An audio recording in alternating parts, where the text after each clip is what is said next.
اللہ کے نبی صلی اللہ علیہ وسلم کے لیے خیر خواہی اس طرح ہے کہ آپ پر ایمان لے آئے، آپ کی بتائی ہوئی باتوں پر عمل کرے، آپ نے جن باتوں سے منع کیا ہے ان سے رک جائے، ما آتاکم الرسول فخذوہ وما نہاکم عنہ فانتہوا، کہ اللہ کے نبی صلی اللہ علیہ وسلم نے جس چیز کا حکم دیا اس کو کرے اور جس چیز سے منع کیا اس سے رک جائے۔ ساتھ میں اللہ کے نبی صلی اللہ علیہ وسلم کی بتائی ہوئی باتوں کی نشر و اشاعت کرے، آپ کی سنت پر عمل کرے، اس لیے کہ حدیث شریف کے اندر ہے کہ جو ایک سنت کو زندہ کرے گا اللہ تبارک و تعالی اس کو 100 شہیدوں کے برابر اجر و ثواب عطا فرمائیں گے۔ حدیث شریف کے اندر ہے کہ جو ایک سنت کو زندہ کرے گا اللہ تبارک و تعالی اس کو 100 شہیدوں کے برابر اجر و ثواب عطا فرمائیں گے۔ خاص طور سے ایسے زمانے میں جب سنتوں سے اعراض کیا جا رہا ہو، سنتوں کو ترک کیا جا رہا ہو، ایسے زمانے کے اندر جو آج کا زمانہ ہے کہ آج کے زمانے میں سنتوں کو سب سے زیادہ ترک کیا جا رہا ہے، سب سے زیادہ چھوڑا جا رہا ہے، تو آج کے دور میں اگر کوئی ایک انسان ایک سنت پر عمل کرتا ہے، جیسا اس کا حق ہے اس کو اس طرح سے ادا کرتا ہے، تو اللہ تبارک و تعالی اس کو 100 شہیدوں کے برابر اجر و ثواب عطا فرمائیں گے۔ ساتھ میں یہ بھی کہ اللہ کے نبی صلی اللہ علیہ وسلم کے ساتھ خیر خواہی یہ بھی ہے کہ آپ پر کامل ایمان لے آئے، اپنی مال، اپنی جان، اپنے اہل و عیال سے زیادہ آپ سے محبت کرے، یہی کمال ایمان کی علامت ہے۔ اللہ کے نبی صلی اللہ علیہ وسلم کی ذات کو قابل تعظیم سمجھے، اللہ رب العزت کے بعد دل سے یہ عقیدہ رکھے کہ اللہ تعالیٰ کے بعد سب سے زیادہ قابل تعظیم جو ذات ہے وہ اللہ کے نبی صلی اللہ علیہ وسلم کی ہے۔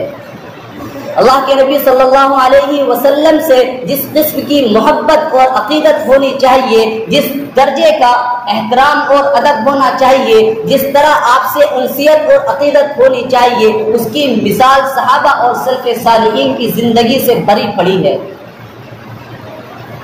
ایک دو مثال آپ حضرات کے سامنے پیش کرتا ہوں۔ غزوہ احد کے اندر اللہ کے نبی صلی اللہ علیہ وسلم کی شہادت کی وحشت ناک خبر گردش کرنے لگی، تو مدینہ منورہ کے اندر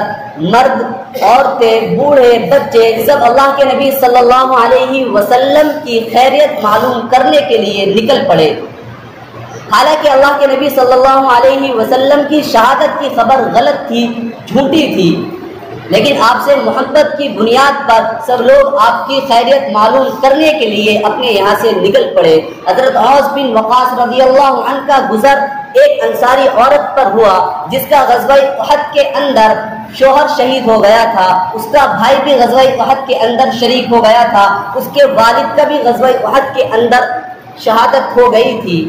وہ حضرت عوف بن وقاص رضی اللہ عنہ سے معلوم کرتی ہے کہ اللہ کے نبی صلی اللہ علیہ وسلم کیسے ہیں، آپ کس حال میں ہیں۔ اس کو بتایا گیا کہ اللہ کے نبی صلی اللہ علیہ وسلم خیریت سے ہیں، آپ ٹھیک ہیں۔ اس عورت کو اطمینان نہ ہوا، اس نے کہا کہ مجھے آپ صلی اللہ علیہ وسلم کی زیارت کرا دی جائے تاکہ میرے دل کو سکون مل جائے۔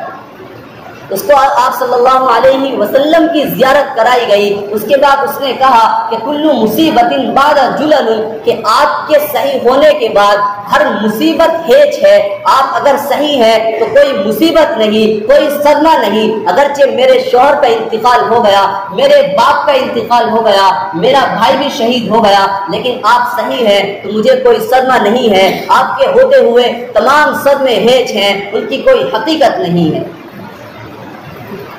آج ہمیں بھی اللہ کے نبی صلی اللہ علیہ وسلم سے اسی طرح محبت رکھنی چاہیے۔ حدیث شریف کے اندر آگے فرمایا گیا وَلِعَامَّةِ الْمُسْلِمِينَ، کہ دین عام مسلمانوں کے حکمرانوں کے لیے، امیروں کے لیے، بادشاہوں کے لیے بھی خیر خواہی ہے، کہ ان کے لیے خیر خواہی اس طرح ہے کہ اپنی رعایا کی دیکھ بھال کریں، ان کو سیدھے راستے پر لے کر چلے، اگر وہ غلط راستے پر چلتے ہو تو ان پر تنبیہ کرے نرمی کے ساتھ۔ اسی طرح حدیث شریف کے اندر آگے فرمایا گیا وَعَامَّتِهِمْ، کہ دین عام مسلمانوں کے لیے بھی خیر خواہی ہے۔ عام مسلمانوں کے لیے خیر خواہی اس طرح ہے کہ استاد ہے تو شاگرد کے ساتھ خیر خواہی کرے، شاگرد ہے تو استاد کے ساتھ خیر خواہی کرے، امیر ہے تو غریب کے ساتھ خیر خواہی کرے، غریب ہے تو امیر کے ساتھ خیر خواہی کرے، شوہر بیوی کے ساتھ خیر خواہی کرے، بیوی شوہر کے ساتھ خیر خواہی کرے، تاجر گاہک کے ساتھ خیر خواہی کرے، گاہک تاجر کے ساتھ خیر خواہی کرے۔ غرض عام مسلمانوں کے لیے یہ ہے کہ ان کو جنت اور قیامت سے ڈرا کر سیدھے راستے پر لے آئے، تو یہ سب کے لیے خیر خواہی ہے۔ جس طرح علماء کرام نے امت کی خیر خواہی کے لیے کتابوں کو تالیف کیا، تصنیف کیا، تعلیم کا کام شروع کیا، اور اسی طرح علماء کے ساتھ مسلمان بھی جڑے ہوئے ہیں جو لوگوں کی خیر خواہی کے لیے تبلیغ کا کام کرتے ہیں۔ یہ بھی مسلمانوں کی خیر